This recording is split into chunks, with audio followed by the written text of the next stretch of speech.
Eu coloquei aqui ser homem e ser transformado, mas nem sei se esse é o melhor título, mas de qualquer forma depois eu coloco. É uma coisa muito interessante, assim. É, provavelmente o som não vai sair bom, porque tô na rua, então, boa tarde. Provavelmente o som não vai sair bom porque tô na rua e tem movimento e enfim. Mas é interessante, né? Como a gente, muitas vezes, principalmente nós homens, né? Se você não, parabéns, você é perfeito, te admiro.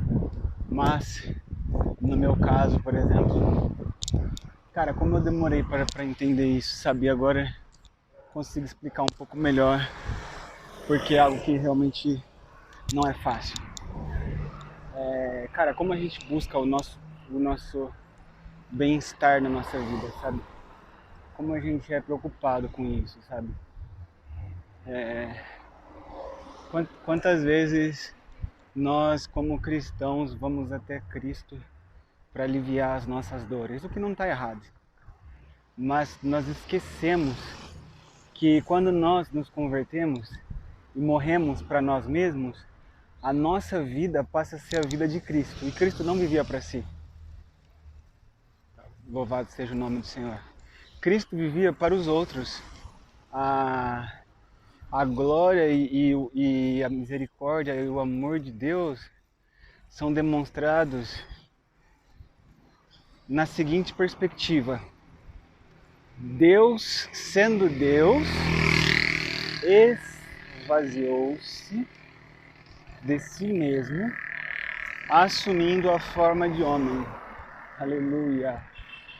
O fato dele ter esvaziado a si mesmo, tomando a forma de homem, já é algo surpreendente.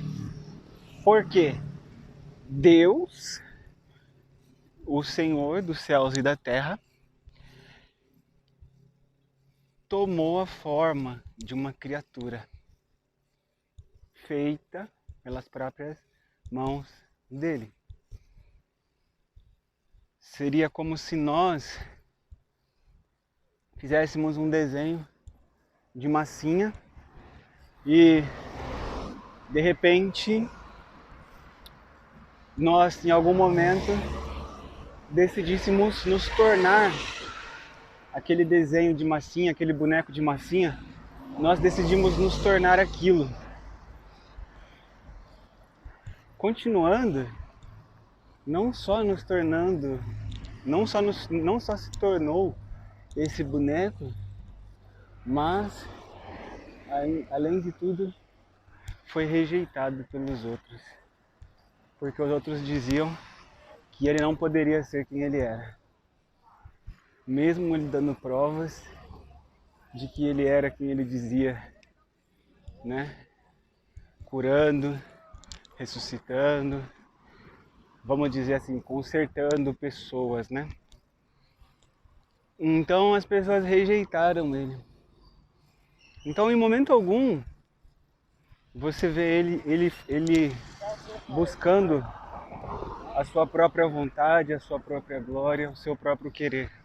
Pelo contrário, é o tempo todo ele dizendo: porque o meu Pai me enviou, porque esta é a vontade do meu Pai, porque eu não faço nada de mim mesmo, mas o Pai, o tempo todo rendendo glória a Deus. Aí nós, o que nós fazemos?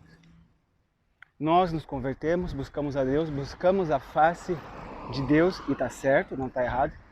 Porém, começamos a questionar Deus. Por que as pessoas não estão nos adorando? Por que as pessoas não estão reconhecendo a nossa santidade, a nossa fidelidade, né? Por que elas não estão se curvando a isso, né? Por que elas não estão reconhecendo a nossa bondade, a nossa justiça própria, né?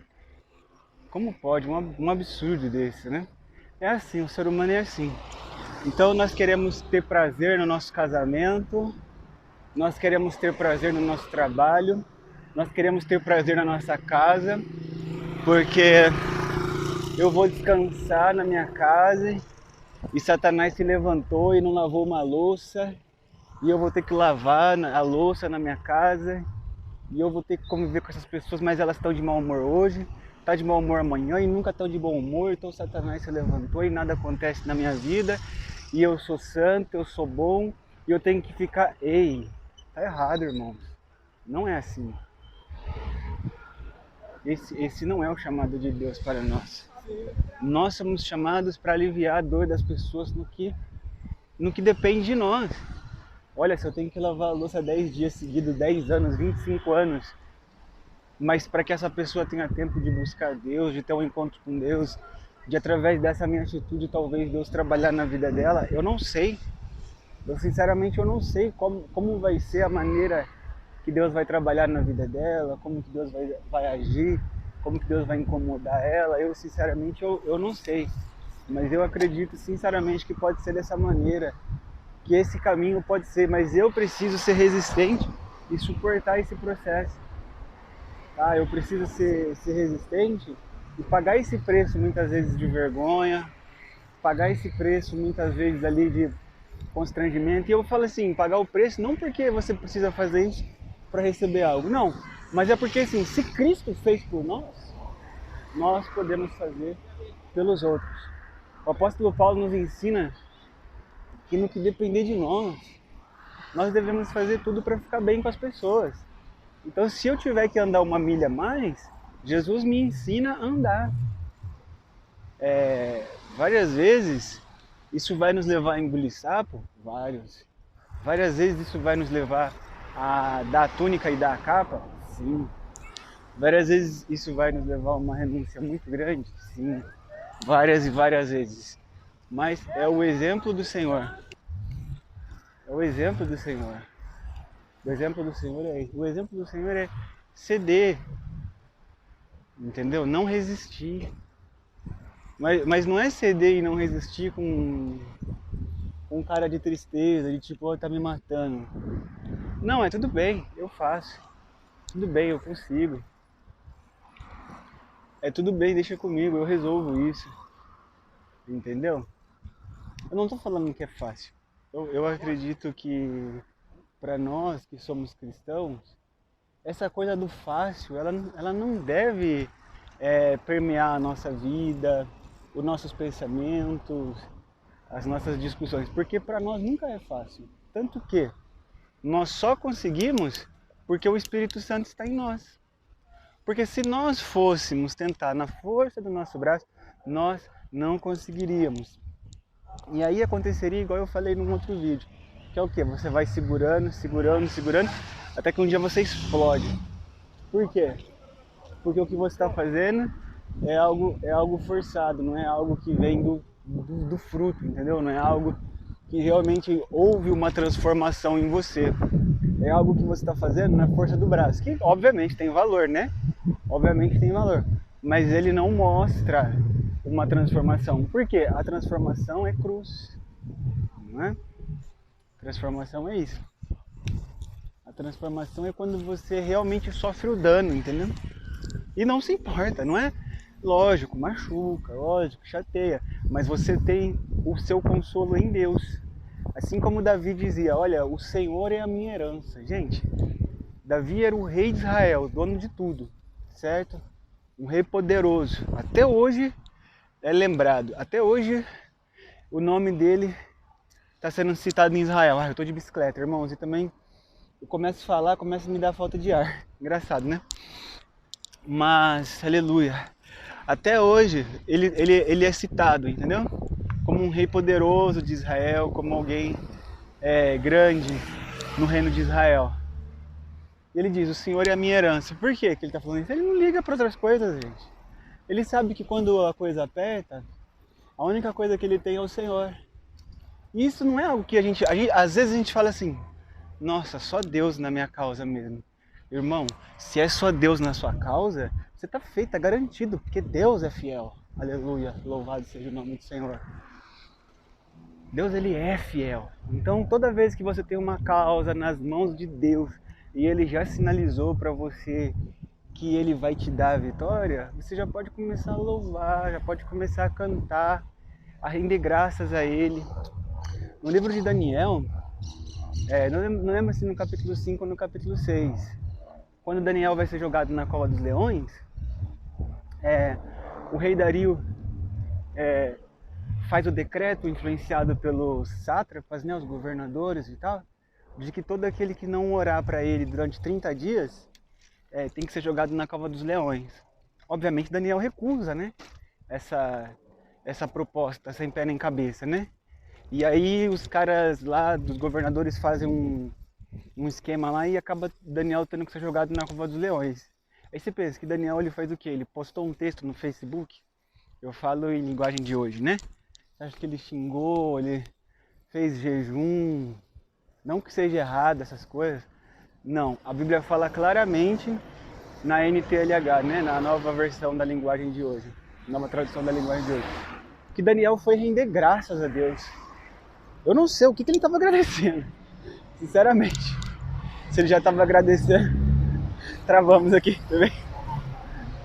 Se ele estava agradecendo o livramento, se ele estava agradecendo o livramento antes do livramento, se ele passou o menino de bicicleta aqui, a gente quase bateu de frente um com o outro. Então assim, eu não sei se Daniel ele estava agradecendo o livramento já antes de tê-lo, ou se ele estava agradecendo porque ele conhecia a fidelidade de Deus. Eu não sei, eu sei que ele estava agradecendo a Deus. Ele agradeceu a Deus. Ele foi livrado da cova dos leões? Não, ele foi para lá. Ele foi para lá, da mesma forma. E aí, irmão, tudo bem? Beleza? Ele foi para lá dentro da cova, da mesma forma. Não escapou da cova, mas dentro da cova, os leões não atacaram. Porque, segundo o relato do próprio Daniel, Deus enviou o seu anjo e o anjo fechou a boca do leão e o leão não atacou ele. Olha que livramento extraordinário.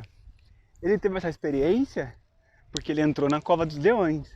Afinal de contas, se ele não entrasse dentro da cova, como Deus poderia livrá-lo do ataque dos leões? Então, eu acredito que muitas vezes nós vamos para a cova dos leões, assim como Ananias, Misael e Azarias foram para a fornalha. Acho que está no capítulo 3, se não me engano, do livro de Daniel também. Eles foram para a fornalha também, porque todas as vezes que nós optamos pela fidelidade a Deus, nós vamos encontrar problemas. Então Deus é um Deus de limpeza, é um Deus de organização. O próprio Daniel diz que o povo que conhece a Deus será um povo forte e fará proezas. Então Deus é um Deus de produtividade. É claro que tudo isso, gente, é com sabedoria, com moderação, tá? E assim, Deus ele é um Deus doador, ele é um Deus que ele se entrega. A Bíblia diz que, acho que é Romanos, capítulo 8, se não me engano, o apóstolo Paulo diz assim: se Deus não poupou nem o seu próprio filho, como não nos dará juntamente com ele todas as outras coisas? Ele sinaliza que o maior ato de sacrifício de amor que Deus poderia fazer por nós, ele já fez. Por isso, a nossa esperança em Cristo, ela ocorre quando nós olhamos para trás. Nós olhamos para o que Deus já fez e temos confiança no que Ele fará.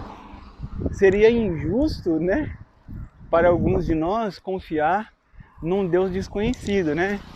Porém, existem pessoas na Bíblia que confiaram em Deus mesmo sem o conhecê-lo, né?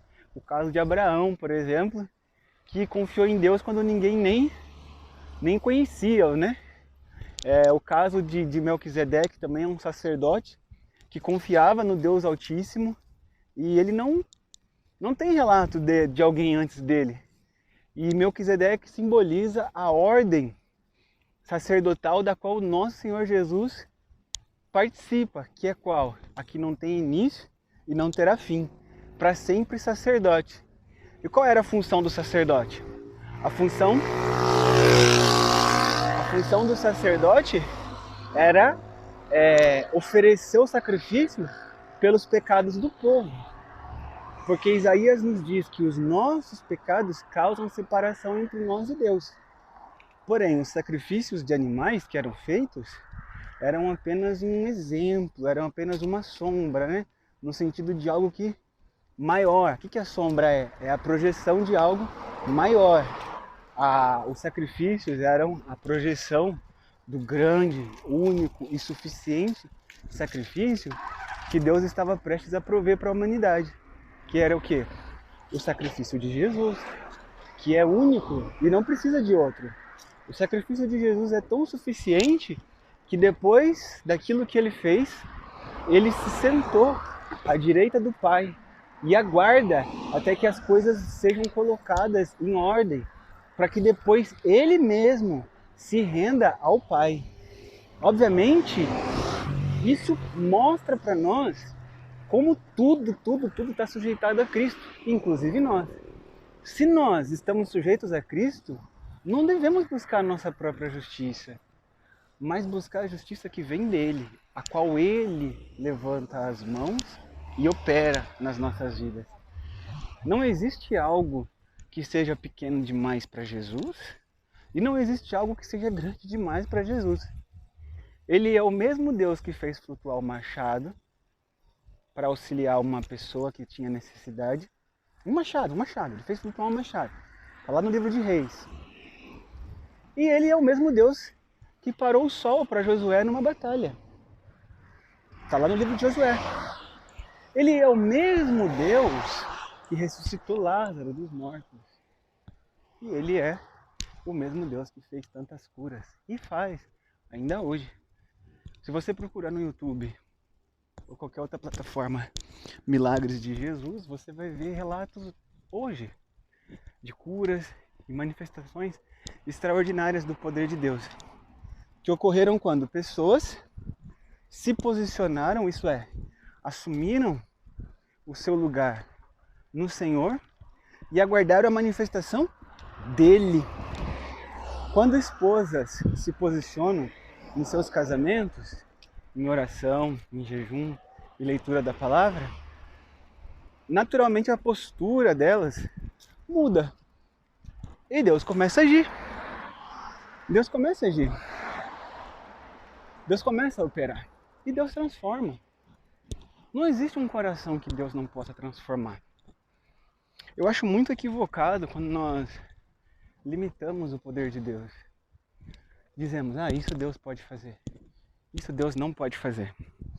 A Bíblia mostra em diversos momentos que a expectativa do Messias, que em grego é Cristo, era tão grande, porque o povo de Israel tinha consciência de que o Messias era a solução para todos os problemas deles. Problemas de ordem material, espiritual, problemas relacionados ao governo, problemas diversos. O Messias era e é a solução para o problema deles. A falha e a dureza deles foi que não reconheceram que o Messias era Jesus. Porém, a falha e o erro deles se tornou em bênção para nós. Porque a rejeição que eles tiveram do Messias fez com que ele viesse para nós. Não como se algo acontecesse por acaso ou por acidente, mas era o propósito de Deus que isso acontecesse. Mas Deus vai resgatá-los. Por quê? Porque Deus é misericordioso. Porque Deus ele tem prazer em salvar o que está perdido. Entende como é só benefício, é só coisa boa, é só bênção que Deus tem para nossas vidas. O julgamento e o castigo não são para nós. Então, toda vez que nós nos colocamos no lugar de castigar alguém, de julgar alguém, nós estamos tomando o lugar de Deus. E isso não vai acabar bem. Isso não é algo que será benéfico para nós, nem para as pessoas. Então, assim, limpa você mesmo. Se alguém te destratar, trate com amor. Se alguém te ofender, responda com mansidão. Se alguém for impaciente com você, seja paciente. Se alguém te rejeitar, aceite. Se alguém te humilhar, se levanta. Dê glória a Deus. E confie que no tempo certo, o Senhor vai te honrar. Se você permanecer na posição fiel e confiante, Ele vai te honrar. Porque Ele é assim. Ele é bom, Ele é perfeito e Ele nunca falhou e nunca falhará. Amém? Fiquem na paz, fiquem na bênção Eu sei que o áudio não ficou das melhores, mas eu tenho certeza que Deus vai abençoar muito sua vida.